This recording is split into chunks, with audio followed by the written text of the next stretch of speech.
Good evening, everyone. Welcome to the channel. Before I begin, here are my disclaimers. Today I am going to give you an update about Transocean Ltd. Annual Report. Transocean Ltd. offers a range of offshore contract drilling services for oil and gas wells worldwide. The company provides mobile offshore drilling rigs, equipment, and work crews to drill these wells.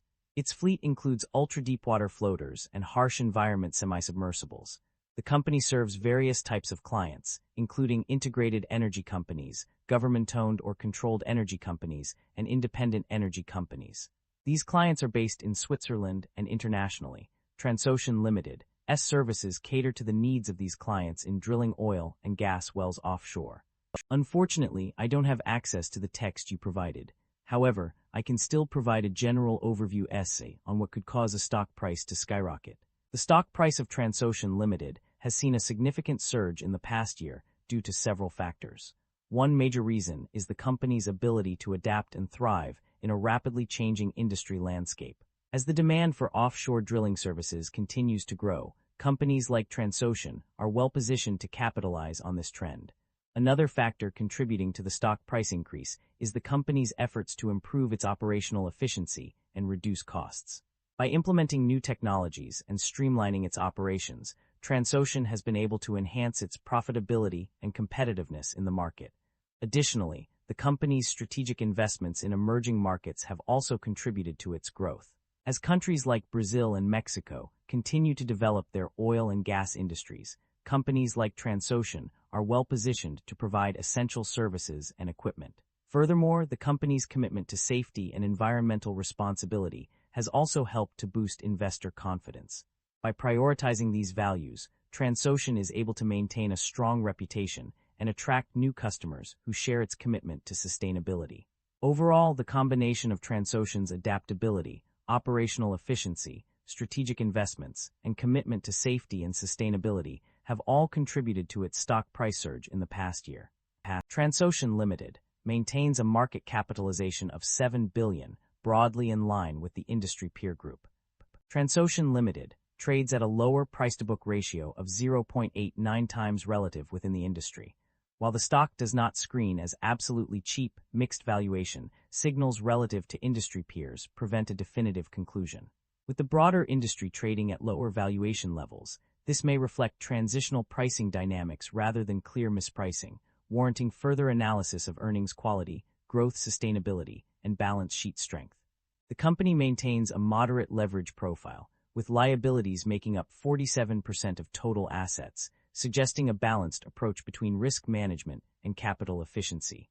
Average liabilities have declined over the past 5 years, indicating improving balance sheet discipline and reduced financial risk. Shareholder equity has declined over the past 5 years, but operating income remains positive. The equity weakness may stem from capital structure changes such as buybacks or dividends rather than operational deterioration. The share count has increased over the past 5 years, while revenue has continued to grow. This suggests the business may rely on shareholder dilution to fund expansion. Investors should closely monitor whether growth can eventually be sustained without dilution. The income statement shows that the company have been growing its revenue annually, but the operating income have not been increasing. This shows that the business is under pressure with rising cost. The primary drivers of revenue growth or decline in the energy industry are largely influenced by external factors.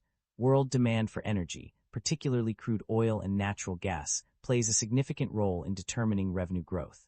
The exploration and development activity by energy companies also contributes to revenue fluctuations.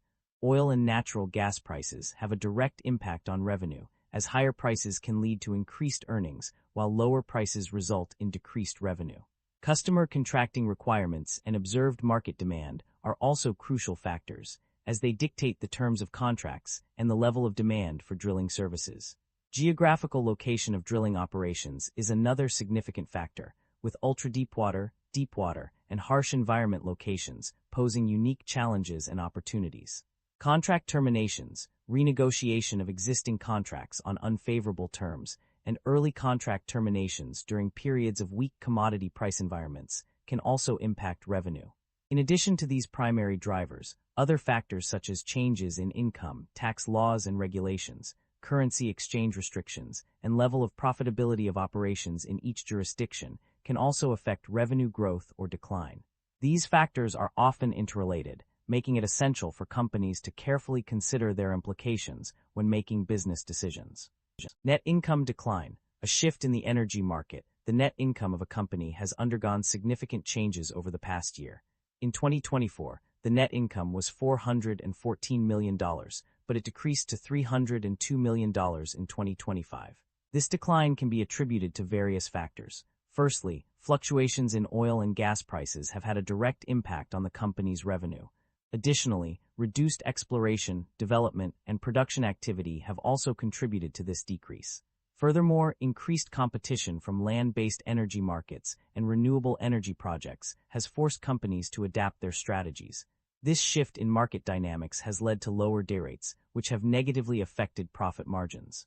As a result, the company's net income has taken a hit, with a loss of $1 billion recorded in 2025. The decrease in profit margins can be inferred from the increase in costs and expenses. Although not directly provided for 2025, this trend suggests that the company is struggling to maintain its profitability amidst intense competition. The decline in net income and profit margins highlights the need for companies to innovate and adapt to changing market conditions.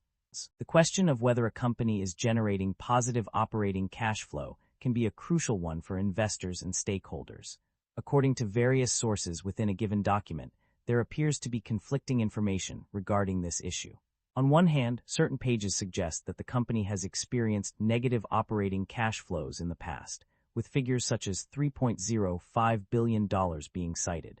However, other sections of the document indicate that the company is indeed generating positive operating cash flow. A closer examination of the text reveals that the most consistent and clear information comes from page 30, which explicitly states that the company is generating positive operating cash flow. This statement is reinforced by another mention on page 72, further solidifying this conclusion. In light of this evidence, it can be confidently stated that the company is indeed generating positive operating cash flow. The company's debt level has undergone significant changes over the past year. Initially, the total debt at December 31, 2025 was reported as $5.66 billion on page 13. However, subsequent reports revealed a substantial increase in total debt from $5,686 to $6,881, page 55. This trend is further confirmed by page 82, which states that the carrying value of total debt at 2025 was $5,657 million, and the fair value was $5,755 million. In contrast, the total long-term debt decreased slightly from $6,230 to $6,195, page 61. On a year-over-year basis, the total debt at 2024 was reported as $6,881 million, carrying $6,888 million fair value, indicating an increase in debt level.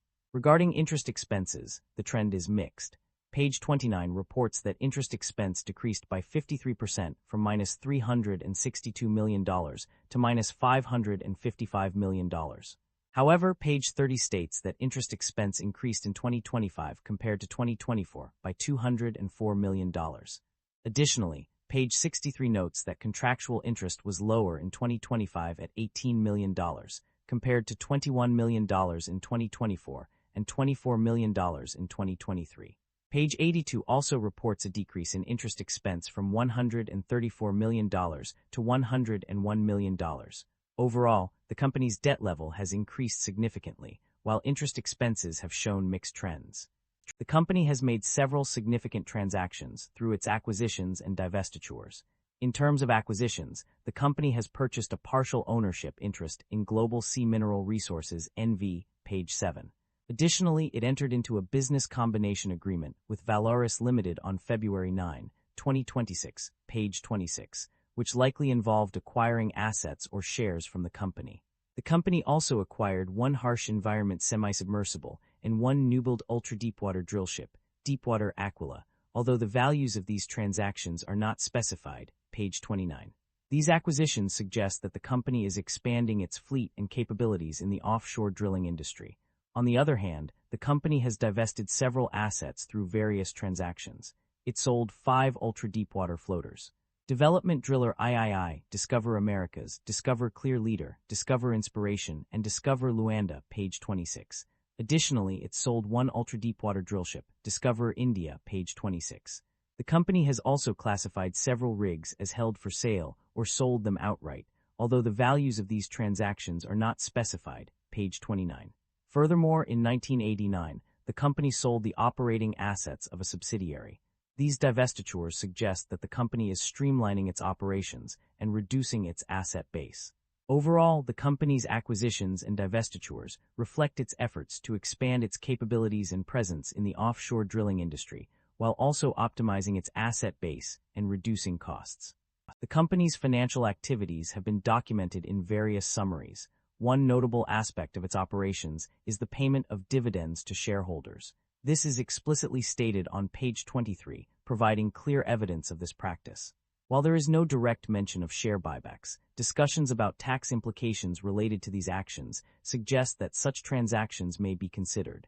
However, it appears that the company has focused more on dividend payments rather than buying back shares. There are concerns about inventory buildup or supply chain disruption. However, a closer examination reveals that the primary concern lies in potential disruptions to the supply chain rather than an accumulation of excess inventory. Public health threats pose a significant risk to suppliers, manufacturers, and service providers, which could lead to supply chain disruptions. Furthermore, fluctuations in regional supply and demand balances due to the cost of moving rigs and availability of rig-moving vessels also contribute to these concerns. Additionally, factors such as rig downtime and suspension of operations can affect revenue, further highlighting the potential for supply chain disruptions rather than inventory buildup. That concludes the financial summary for Transocean Ltd.